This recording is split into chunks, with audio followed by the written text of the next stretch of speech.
BRICS, is this the new axis of evil? In recent times, the BRICS alliance, comprising Brazil, Russia, India, China, and South Africa, has been making significant strides in reshaping global economic and geopolitical landscapes. However, this rising influence has not gone unnoticed or unchallenged. Western critics have begun to label BRICS as the new axis of evil. But is this label justified, or is it a reflection of the shifting power dynamics in a multipolar world? The term axis of evil was originally coined by former U.S. President George W. Bush in 2002, referring to governments he accused of helping terrorism and seeking weapons of mass destruction. Applying this term to BRICS is not just provocative but also controversial. Critics argue that BRICS countries, particularly Russia and China, pose a significant threat to Western hegemony and are involved in activities that undermine global stability. Russia's actions in Ukraine and its increasing military engagements have drawn widespread condemnation from the West. Critics point to these actions as evidence of Russia's destabilizing influence. China's assertive stance in the South China Sea, its Belt and Road Initiative, and its trade practices have been viewed with suspicion and labeled as expansionist by Western analysts. BRICS's push for de-dollarization and the creation of an alternative financial system to SWIFT have been perceived as direct challenges to the Western-dominated financial order. The alliance's efforts to trade in local currencies and reduce dependence on the US dollar are seen as attempts to undermine the economic foundations of the West. The potential inclusion of countries like Iran, Saudi Arabia, and others into BRICS is viewed as an effort to create a bloc that could rival Western alliances such as NATO and the EU. This expansion is seen as a strategic move to bolster BRICS's global influence and counterbalance Western power. Tucker Carlson, a well-known conservative commentator, recently labeled BRICS as a direct threat to American interests and global stability.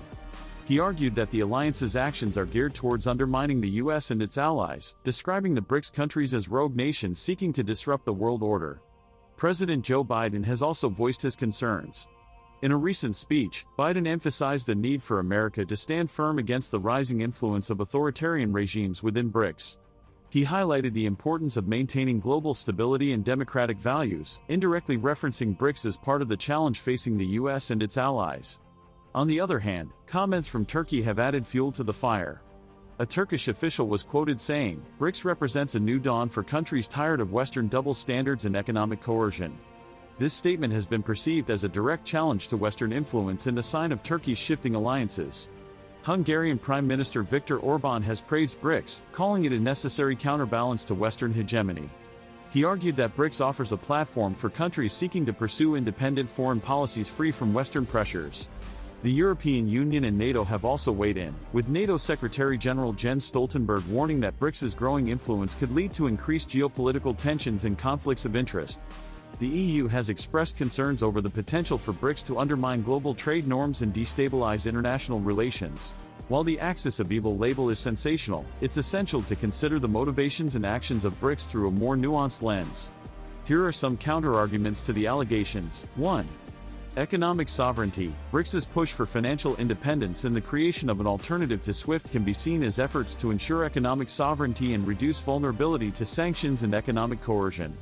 For many developing countries, joining BRICS represents an opportunity to diversify their economic partnerships and reduce over-reliance on Western financial systems.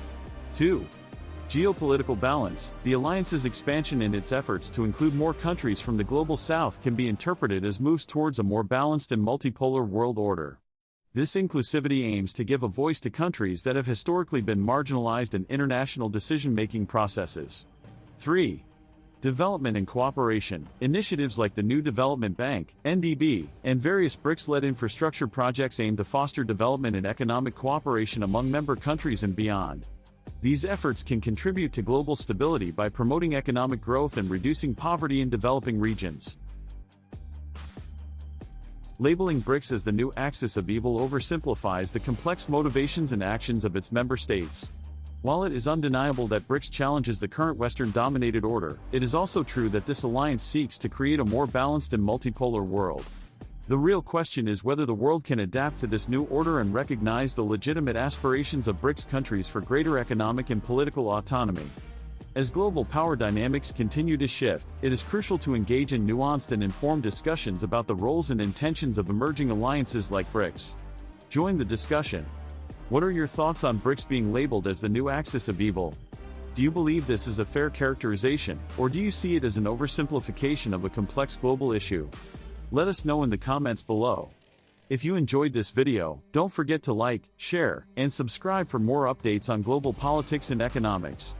Thanks for watching.